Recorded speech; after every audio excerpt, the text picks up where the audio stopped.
Jika Yerusalem saat ini sudah diklaim oleh Amerika sebagai ibu kota Israel, itu pertanda Masjidil Aqsa akan ada dalam kehancurannya. Kiblat kita yang pertama akan terancam segera dihancurkan. Jika Masjidil Aqsa dihancurkan, maka tidak lama lagi sinagog Yahudi, istana Dajjal akan segera berdiri di tanah Betel Meuria. Israel ini sedang melakukan percepatan. Benyamin Netanyahu pernah didatangi oleh Rabi Yahudi, Rabi tertinggi Yahudi. Sudah banyak kemajuan yang terjadi. Apa yang kau lakukan bagus, progresnya luar biasa. Tapi kenapa Mesias belum juga datang? Lakukan percepatan agar Mesias segera datang. Ini percepatannya. Yerusalem diklaim menjadi ibu kota Israel, dan kalau itu sudah terjadi, Masjidil Aqsa akan diruntuhkan, maka sinagog dalam waktu singkat akan berdiri, dan jika sinagog sudah berdiri, Dajjal akan segera datang. Kedatangan Dajjal ini akan terjadi di mana mereka Zionis Yahudi akan menjadi pasukannya. Dan luar biasanya Rasulullah SAW menyebutkan bahwa pasukan inti dari pasukan Dajjal itu bukan Zionis Yahudi. Ya, maksudnya bukan mereka yang berangkat dari Israel, tapi justru adalah Yahudi dan berangkat dari lembah Isfahan, Iran, menggunakan jubah Persia. Dari sini saya paham, Syiah dan Zionis itu sama, 11-12. Ya, baik Bapak Ibu yang dirahmati Allah, Dajjal akan dipertemukan oleh Allah dengan Nabi Isa AS. Ketika itu Nabi Isa turun ketika kaum muslimin akan sholat subuh berjamaah. Wa imamukum al-Mahdi, dan imam kalian al-Mahdi, kata Rasulullah. Ketika itu qomat sudah dikumandangkan. Di saat qomat dikumandangkan selesai, maka Al-Mahdi mengatakan sawu sufufakum, terus watarilu, luruskan rapatkan shaf kalian. Ketika sedang meluruskan shaf, turunlah Isa bin Maryam alaihissalam ala janahain malakain, memegang sayap dua malaikat. Idza yara al-ard yasqutu min ra'si syai'an kalma, yasqutu min ra'si syai'un kalma. Apabila beliau melihat ke bawah akan berjatuh sesuatu mirip air, tanda beliau telah berwudu di langit. Wa idza yarfa ra'sa yasqutu syai'un min ra'si kalulu'il marjan. Apabila beliau melihat ke atas, berjatuhan sesuatu mirip mutiara dan mutu manikam. Wa inna tayyibu riha jasadi satasummu ila narfin nazar, dan sungguh harumnya tubuh Nabi Isa akan tercium sejauh mata memandang. Dan jika orang kafir menciumnya, mereka akan mati seketika. Itu turun Nabi Isa, Imam Mahdi mengatakan, "Ta'al ya Nabi Allah, salilana." Mari kanjeng Nabi, imami kami salat. Imam Mahdi mundur. Ternyata Nabi Isa mendorong Imam Mahdi, "La taqaddam, hadhihi uqimat lak. Tukramatul ila hadhil ummah." Kemuliaan yang Allah berikan kepada umat ini. Allahu Akbar. Nabi Isa, Nabi dan Rasul Allah, makmum di belakang Imam Mahdi. Apakah ini pertanda Imam Mahdi lebih mulia dari Nabi Isa? Bukan. Tapi semua Nabi dan Rasul jika hidup di zaman Nabi Muhammad, wajib mengikuti sunnah Nabi Muhammad sebagai makmum. Siapapun yang memimpin penegakan sunnah Nabi Muhammad sallallahu alaihi wasallam. Ini kemuliaan yang Allah berikan pada kita. Selesai sholat subuh berjamaah, Isa bin Maryam mengatakan, "Iftahil bab." Buka pintu masjid itu.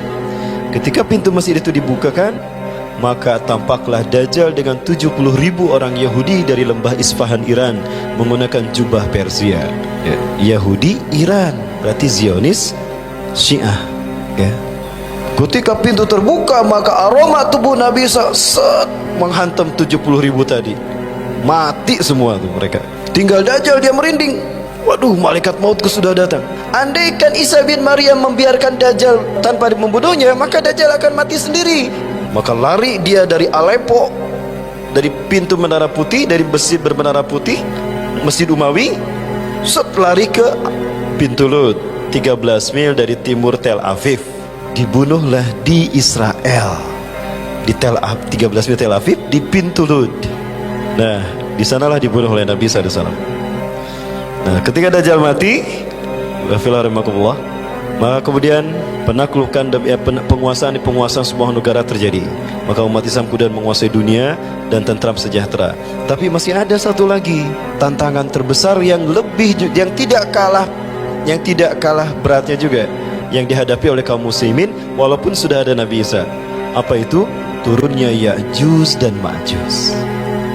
Ya. Setelah umat Islam menguasai beberapa negara, Dajjal sudah dibunuh, kata Nabi Isa, hati-hati kalian, waspada kalian, Ya'juj Ma'juj akan segera datang. Maka kaum muslimin semuanya disuruh masuk bersembunyi. Ya. Fayanzilu sari'an min makanin ilatat. Ya, min khilar al-makan. Ya'juj Ma'juj turun dari segala penjuru dalam waktu yang sangat cepat. Set. Maka bangsa-bangsa yang tersisa di muka bumi habis dibantai oleh Ya'juj, bahkan dimakan.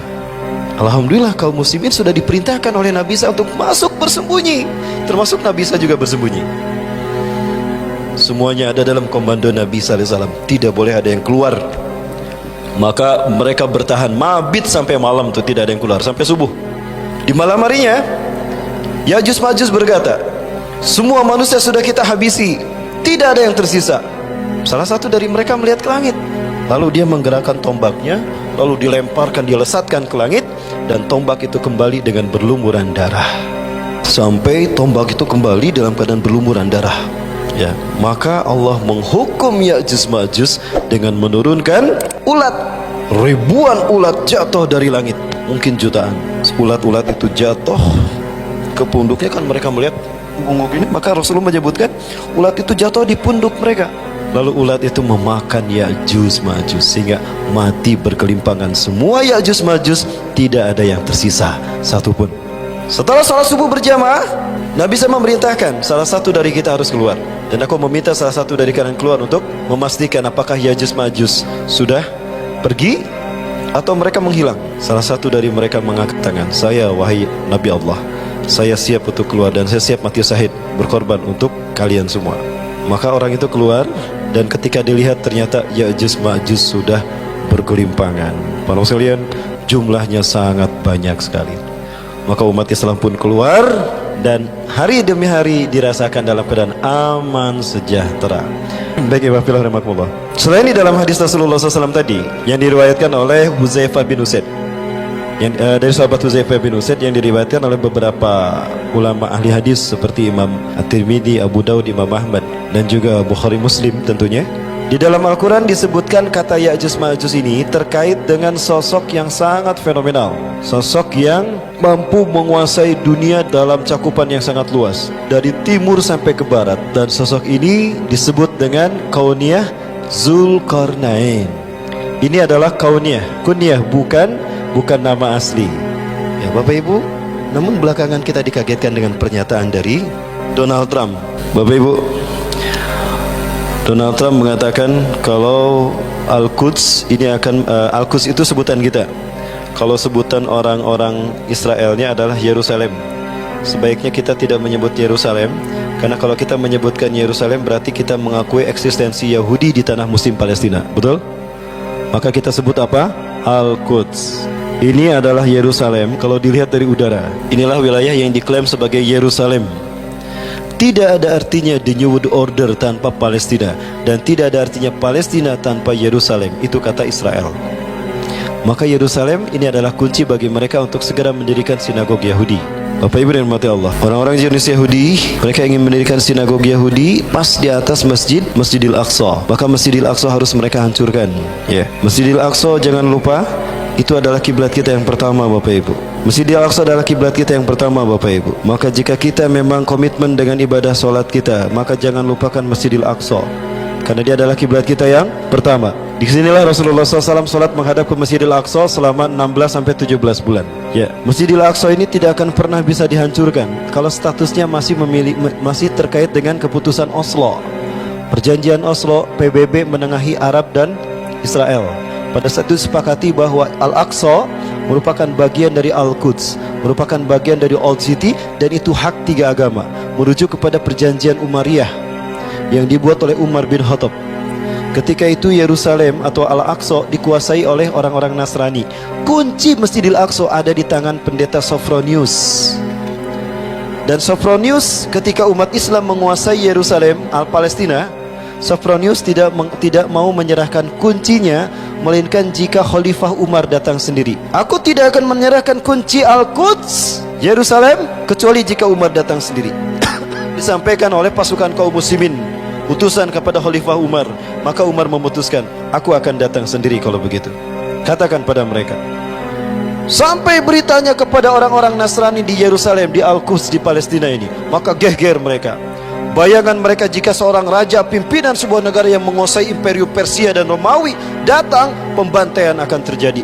genosida akan terjadi, itu dalam benak mereka. Maka mereka takut luar biasa. Ketakutan mereka ini sampai kepada Umar bin Khattab. Nah, inilah yang melatar belakangi lahirnya perjanjian Umayyah. Kalau Bapak Ibu datang ke Masjid Al-Aqsa, wilayah sebelah sini nanti ada masjid dan gereja. Di sini ada masjid namanya Masjid Umar. Di masjid itu masih ada surat yang dibuat oleh Umar bin Khattab sebagai perjanjian Umayyah, yang isinya siapapun yang ada di sini hari ini, apakah dia Muslim, apakah dia Yahudi ataupun Nasrani, berhak tinggal di Al-Aqsa, di Al-Quds, di Old City. Tidak boleh ada peperangan satu sama lain. Jika ada peperangan berarti melanggar perjanjian ini, keluar dari Yerusalem, keluar dari Al-Quds. Kalau tidak, diperangi. Nah, kemudian itulah isi perjanjian itu, dan itu kemudian ada dicantumkan dalam perjanjian Oslo. PBB menengahi. Maka apa yang dilakukan oleh Amerika melanggar perjanjian Oslo ini? Lupakah kita? Pengkhianatan demi pengkhianatan di tanah yang Allah muliakan, selalu diadakan azab kepada mereka. Baik, Bapak Ibu. Nah, inilah sinagog Yahudi yang sepakati Amerika dan Yahudi. Inilah kenapa Donald Trump mengatakan Al-Quds atau Yerusalem milik Israel, agar Israel segera membangun sinagog Yahudi. Tapi saya yakin Dajjal tidak akan pernah menginjakan kakinya di sini, walaupun sinagog ini sudah berdiri. Kenapa? Karena Dajjal tidak akan pernah bisa memasuki Masjidil Aqsa. Ada 4 masjid kata Rasulullah yang tidak akan bisa dimasuki Dajjal. Rasulullah menyatakan Dajjal akan datang dan dia akan menginjakan kaki di seluruh dunia. Tidak ada satu jengkal pun tanah yang tidak diinjak oleh Dajjal, kecuali 4 masjid ini. Dajjal tidak bisa memasukinya. 1. Al-Masjidil Haram. Yang kedua, Masjid Nabawi. Ketiga, Masjidil Aqsa. Dan yang keempat, Masjid At-Tur di Sinai, tempat di mana Nabi Musa menerima wahyu pertama kali. Di sana dibangun Masjid Tur. Kenapa 4 masjid ini tidak bisa memasuki Dajjal, bahkan Ya'juj Ma'juj pun tidak memasukinya? Karena keempat titik ini dilindungi oleh malaikat yang dengan panah mereka siap-siap. Jika Dajjal datang, jika Ya'juj Ma'juj datang, maka mereka akan dipanah dan matilah mereka. Makanya 4 titik inilah yang menjadi tempat teraman ketika fitnah Dajjal muncul dan Ya'juj Ma'juj muncul. Baik Bapak Ibu sekalian, itu dulu barangkali yang dapat saya sampaikan. Lebih dan kurangnya mohon maaf.